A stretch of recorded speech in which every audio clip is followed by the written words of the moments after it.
औज़ुबिल्लाहि मिनश्शैतानिर्रजीम बिस्मिल्लाहिर्रहमानिर्रहीम अस्सलामु अलैकुम वरहमतुल्लाहि वबरकातुहू। आज हम न्यूक्लियर केमिस्ट्री या एटॉमिक और न्यूक्लियर फिज़िक्स का आखिरी आर्टिकल करेंगे। इसके साथ हमारा ये चैप्टर कंप्लीट हो जाएगा और आज ही हम इंशाल्लाह इस चैप्टर के न्यूमेरिकल भी करने की कोशिश करेंगे, क्योंकि इसके न्यूमेरिकल्स पेपर में आते हैं। जिस तरह ये थ्योरी बेस्ड क्वेश्चंस हैं तीन, एक आपने अल्फ़ा बीटा गैमा का पढ़ा, एक आपने न्यूक्लियर फिशन पढ़ा, आज हम न्यूक्लियर फ्यूजन पढ़ेंगे। ये लॉन्ग है और इसके साथ जो है वो न्यूमेरिकल्स का पोर्शन हम आज इंशाल्लाह कोशिश करते हैं कि कंप्लीट हो जाए। न्यूमेरिकल्स इसके आसान है। तो सबसे पहले हम न्यूक्लियर फ्यूजन देखते हैं क्या होता है। फ्यूजन का मतलब होता है दो चीज़ों का मिक्सअप हो जाना, दो चीज़ों का कंबाइन हो जाना। तो इसमें ये होगा कि स्मॉल न्यूक्लियस या ऐसे न्यूक्लियस जिनका मैस कम है ये कंबाइन होंगे और एक हैवी न्यूक्लियस बनाएंगे। इस फिनोमेना को न्यूक्लियर फ्यूजन कहा जाता है। ये डेफिनेशन लिखी हुई है, when two light nuclei combine to form a heavy nucleus. जब दो छोटे छोटे न्यूक्लियाई कंबाइन होकर एक बड़ा न्यूक्लियस बनाते हैं, इस प्रोसेस को न्यूक्लियर फ्यूजन कहा जाता है। एग्जाम्पल पे गौर करें तब आपको समझ आ जाएगी। उन्होंने यहाँ पे दो हाइड्रोजन ली हैं, एक 1,2 है और एक 1,3 है। 1,2 से मुराद ड्यूट्रियम है और 1,3 से मुराद ट्राइटियम है। These two are the isotopes of the hydrogen. ये दो हाइड्रोजन के आइसोटोप्स लिए हैं, ड्यूट्रियम और ट्राइटियम। ये दोनों लाइट न्यूक्लियाई थे, छोटे छोटे न्यूक्लियाई थे। इनको कंबाइन करके इन्होंने यहाँ पर क्या बनाया है, एक बड़ा न्यूक्लियस बनाया है, दैट इज हीलियम। हीलियम 2 और 4, एटॉमिक नंबर उसका 2 है, एटॉमिक मास उसका 4 है। एक न्यूट्रॉन रिलीज होगा और साथ एनर्जी निकलेगी। This process is called nuclear fusion. इसको हम न्यूक्लियर फ्यूजन का नाम देते हैं।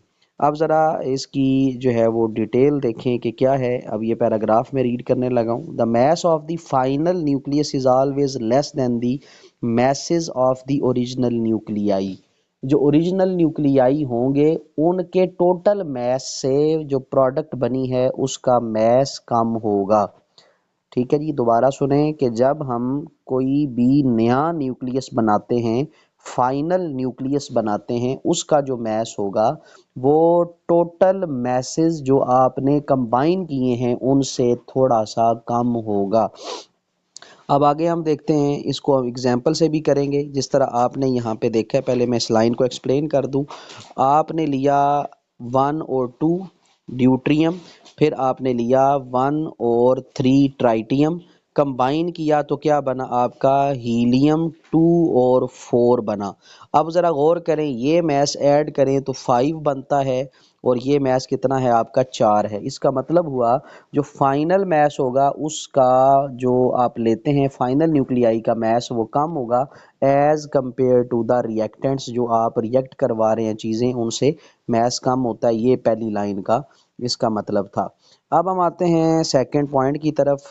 According to the mass energy relation this loss of mass convert into the energy. अब सवाल ये था कि ये क्यों कम होता है, ये मैस क्यों कम आया है। हीलियम का मैस कम क्यों है, हालांकि दो छोटे न्यूक्लियस मिलकर एक बड़ा न्यूक्लियस बनाते हैं, मैस उसका ज्यादा होना चाहिए था। अब उसका मैस क्यों कम हुआ, उसका मैस इसलिए कम हुआ कि वो अपनी एनर्जी रिलीज करता है, वो एनर्जी में कन्वर्ट हो जाता है। जो मैस कम हुआ वो एनर्जी में कन्वर्ट हो जाएगा। If an atom of deuterium is fused with an atom of tritium, then helium nucleus और alpha particle is formed. Helium ही को अल्फा पार्टिकल कहते हैं। ये पहले भी मैं आपको बता चुका हूँ, हीलियम ही को अल्फा पार्टिकल कहा जाता है। तो हीलियम ही अल्फा पार्टिकल है और ये बनेगा। और साथ क्या देखें, अब यहाँ पे एनर्जी रिलीज हो रही है। जो एनर्जी रिलीज हुई है और न्यूट्रॉन रिलीज हुए हैं, इसकी वजह से हीलियम का मैस उसके रिएक्टेंट से कम आया है। That is the main reason. नीचे उसने इक्वेशन को लिखा। अब उन्होंने यहाँ पे डायग्राम जो है वो ड्रॉ की है। आप देखें, ये ड्यूट्रियम है और ये ट्राइटियम है। ये पॉजिटिव शो करता है आपका एटॉमिक नंबर को और ये जो आपका साथ एक सर्कल आ रहा है ये न्यूट्रॉन को शो कर रहा है। इसी तरह आप देखें, ये प्लस और ये एक न्यूट्रॉन मिलके दो बन जाएंगे मैस आपके। इसी तरह यानी प्रोटॉन है, ये प्रोटॉन है और ये न्यूट्रॉन है, इन दोनों को कंबाइन करें तो आपके 2 बनते हैं। ठीक है, एक प्रोटॉन और एक न्यूट्रॉन। इसी तरह यहाँ पे देखें एक पॉजिटिव है और ये दो इस तरह करके न्यूट्रॉन दिए हुए हैं, तो 2+1 कितने हो जाएंगे 3, इसीलिए इसको ट्राइटियम कहा गया। ड्यूट्रियम और ट्राइटियम मिलके जब फ्यूज होते हैं तो देखें क्या बनेगा, ये चीज़ आपके पास बनती है। 3 आपको सिंपल बॉल नज़र आ रहे हैं और 2 आपको पॉजिटिव वाले बॉल नज़र आ रहे हैं, ये फ्यूज़ हुआ। इसके नतीजे में क्या हुआ, यहाँ से एक न्यूट्रॉन निकल गया और एनर्जी रिलीज़ हो गई और पीछे क्या बच गया आपका हीलियम। हीलियम का क्या देखें, अब आपने प्रोटॉन जितने होते हैं उतना ही एटॉमिक नंबर होता है, हीलियम के 2 पॉजिटिव हैं, 2 ही इसका एटॉमिक नंबर है। और न्यूट्रॉन अगर शामिल करें तो टोटल ये 4 बॉल बनते हैं, तो इसका हीलियम का मैस कितना होता है 4। तो बेसिकली ये डायग्राम थी, जिस डायग्राम को उसने एक्सप्लेन किया है इक्वेशन को देखते हुए। अब हम इस आर्टिकल के जो है वो आगे बढ़ते हैं। Energy coming from the sun and the star is supposed to be the result of the fusion of hydrogen nuclei into the helium nucleus। सूरज से जो एनर्जी हमें मिलती है या स्टार्स से जो एनर्जी गेन होती है वो बेसिकली क्या है, वो के लिए ये है कि आपने क्या देखा कि दो जो न्यूक्लियस हैं वो आपस में क्या हो रहे हैं, फ्यूज़ हो रहे हैं। मसलन हाइड्रोजन न्यूक्लियाई जो है ये फ्यूज़ होके किस में कन्वर्ट हो रहा है, हीलियम में कन्वर्ट हो रहा है और एनर्जी को रिलीज कर रहा है। The temperature at the centre of the sun, यानी सूरज के अंदर फ्यूजन होती है, तो जो सूरज के सेंटर में टेम्परेचर है वो कितना है, उन्होंने यहाँ पे लिखा हुआ है 20 million kelvin which makes the fusion favourable.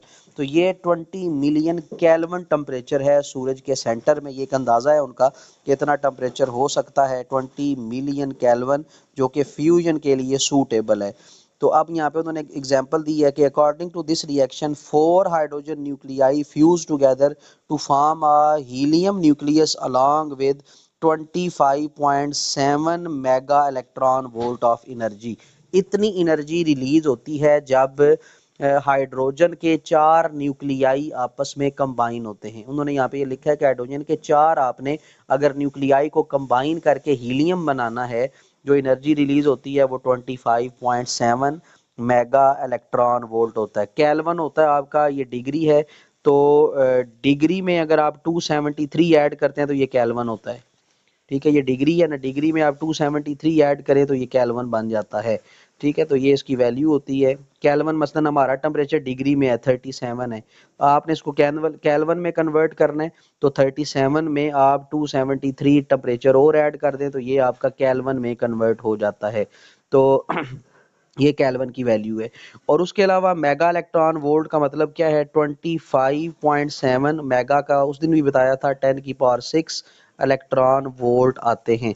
तो ये टोटल इसका जो है वो आंसर बनता है, इतनी एनर्जी हीलियम बनाने में निकलती है। तो ये बहुत ज़्यादा एनर्जी है सूरज में, इसीलिए सबसे ज़्यादा एनर्जी जो है वो पाई जाती है, क्योंकि सूरज के अंदर फ्यूजन का रिएक्शन हो रहा है। ये जितना पढ़ाया है ये आपने करना है, ये न्यूक्लियर फ्यूजन है आपका, ये लॉन्ग है। ठीक है जी, तो ये आपका यहाँ पे अब हो गया है कंप्लीट। अब हम आते हैं न्यूमेरिकल्स की तरफ। तो मैं यहाँ पे न्यूमेरिकल्स करवाता हूँ, ये साथ साथ नोट करते जाना आप लोग। इस चैप्टर के न्यूमेरिकल्स जो है वो मैं यहाँ पे इसी करवाता हूँ स्क्रीन पे, आप ज़रा ध्यान रखिएगा। ये मैं लिखता जाऊँगा और आपने उनको जो है वो सॉल्व करते जाना है।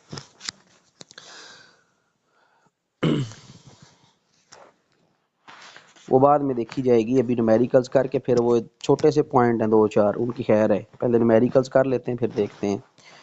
न्यूमेरिकल प्रॉब्लम बुक्स अब आप ज़रा सामने रखेंगे तब आपको अंदाज़ा होगा। 191 पेज पे यहाँ पे जो पहला क्वेश्चन लिखा गया है, the half life of nitrogen is 7.3 second. जो नाइट्रोजन की हाफ लाइफ दी गई है, उन्होंने यहाँ पे हाफ लाइफ दी है नाइट्रोजन की, वो है 7.3। तो मैं पहला न्यूमेरिकल सॉल्व करने लगा हूँ, टी हाफ लिखेंगे ऐसे, ठीक है जी, टी हाफ।